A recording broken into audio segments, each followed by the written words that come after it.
When it comes to analyzing the housing market, a lot of people tune into the national news to understand what's happening. But as the old adage goes, real estate is all about location, location, location. And that's true with housing trends as well. So let's dive into what's happening right here in the Triangle region of North Carolina as of the end of June 2025. Now, of course, this is just a blip in time, but if you're a buyer considering to move to the area, I've got a lot of interesting data and insights that I want to share with you. But before we dive in, my name is Matt Martin, and I'm a Raleigh-based realtor. I've helped tons of clients, just like you, relocate to the Triangle region of North Carolina, and if you're looking to do the same, I'd love to help you too. So there's been a lot of chatter out there, not only in the news, but even amongst us real estate agents. Has the market slowed? Are buyers dragging their feet?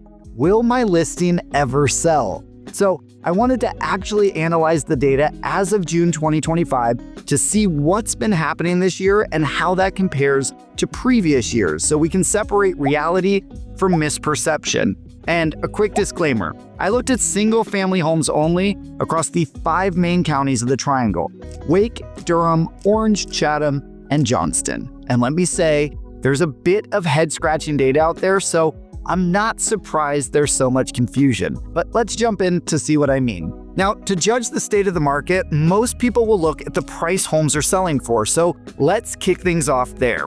As of June of 25, the median home price in the Triangle sits at $520,000, which is actually down 2% from this time last year, when prices were hovering just over $530,000. So just looking at that, the market must be crashing, right? Not so quick. From January to June of this year, prices actually rose about 8.3%. Now, if you've watched my videos before, you know that prices usually do rise from winter to summer. So with all the chatter out there about the market slowing down, I was encouraged to see that seasonal price appreciation was still holding true. But it's not all good news. That 8.3% actually represents the slowest January to June appreciation we've seen since 2014, excluding, of course, 2020, which was an outlier due to COVID. To put it into perspective, in each of the last few years, we were seeing 12 to 20% price growth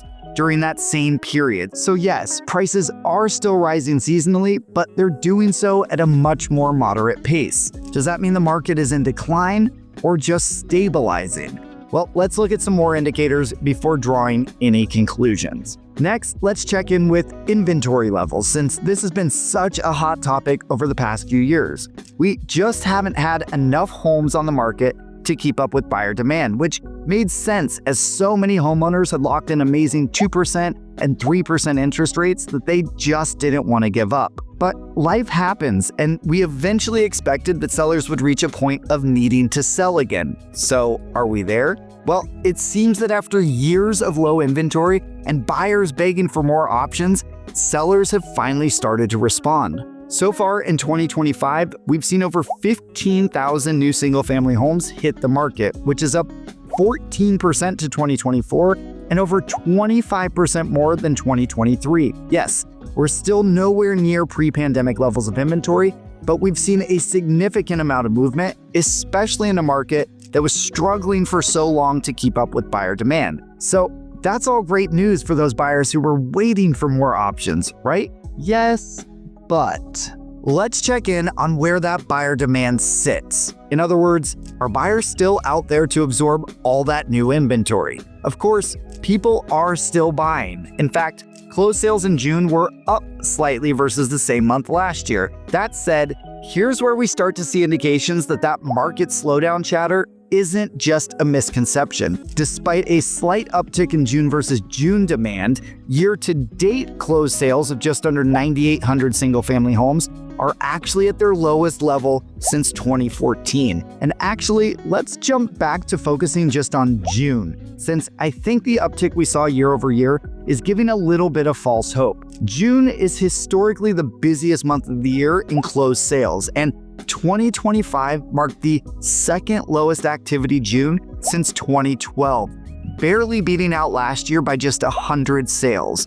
And unfortunately, May was exactly the same. So what does that mean? Well, it means that buyers are out there and they're still transacting. Nearly 9,800 deals in the first half of the year is still a lot of sales, but they're definitely not coming out in the same droves that we'd gotten used to seeing. Yes, some of that has to do with interest rates still being stubbornly high, but they've been high for the last couple of years at this point, so you'd expect to see some movement from buyers who have accepted that as their new reality. So that's not the whole story. Instead, in general, buyers just aren't sure of the economy overall right now. In fact, the U.S. Consumer Confidence Index, which measures things like consumer buying intentions, vacation plans, and expectations for inflation and interest rates, has so far in 2025 averaged lower than any other year in at least the past 5. I'm going to read you something from Stephanie Guichard, who's a senior economist of global indicators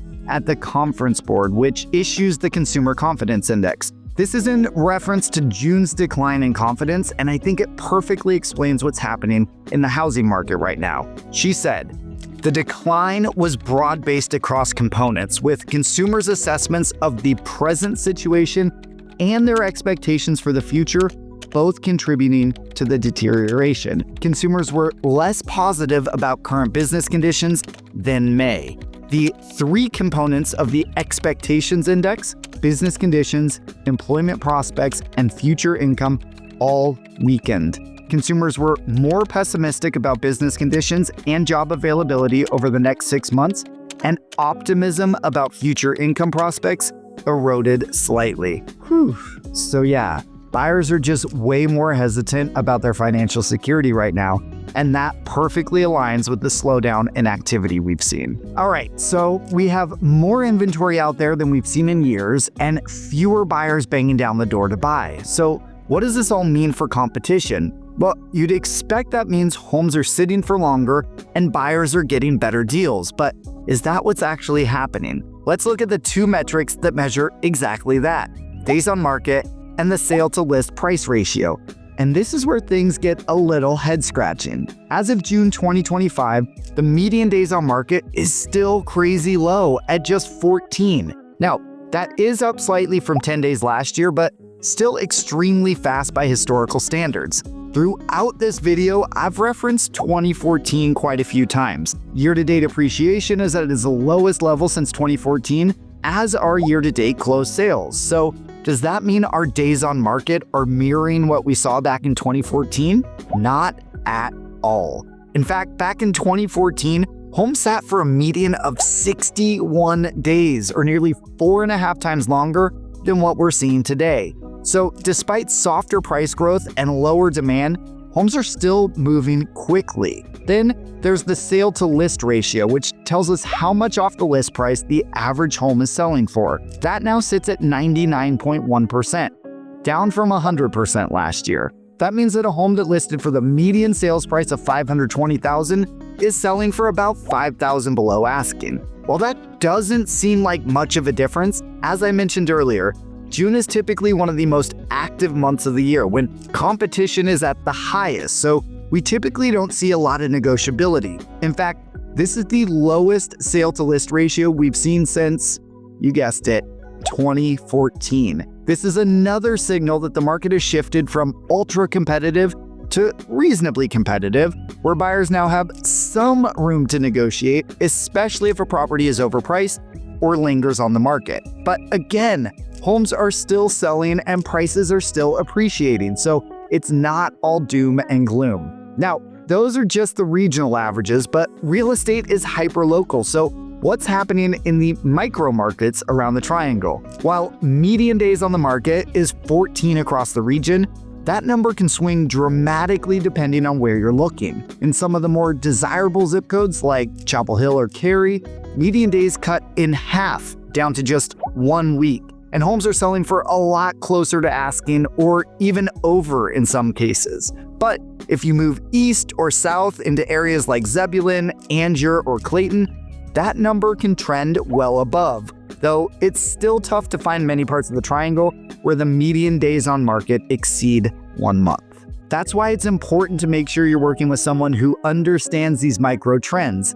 because it could be the difference between overpaying or finding a hidden opportunity. So, what do I expect as we head into the second half of 2025? So much of what happens over the next 6 months is really going to be dependent on buyers' confidence levels. If it stays the same or worsens, then I expect we'll see days on market continue to rise and more negotiability. However, if consumer confidence improves, then the good news is there's plenty of inventory out there for buyers to start gobbling up. Speaking of which, I wanted to float something that I've been thinking about recently. We're in peak season right now, where inventory prices and competitiveness are typically at their highest. I made a whole video about this that you can check out right here. This typically peaks in July and then plateaus or starts to slightly decline until about November, which is typically when everything comes to a screeching halt.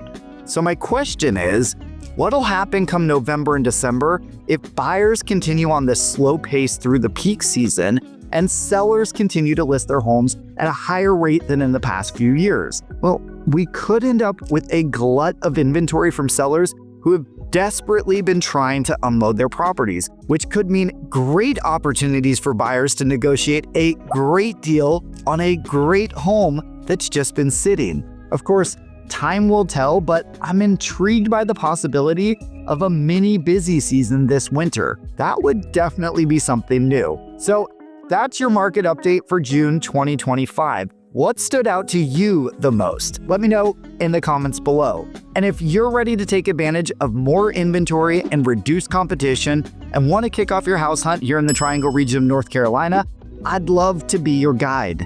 You can reach me by phone, email, or text, and you can find all my contact information in the link below or by scanning this QR code right here with your phone. And if you liked this video, I have a whole catalog of others all about moving to, living in, and buying real estate in and around Raleigh, North Carolina. Here's another one here that you may like, so give it a click to keep on watching.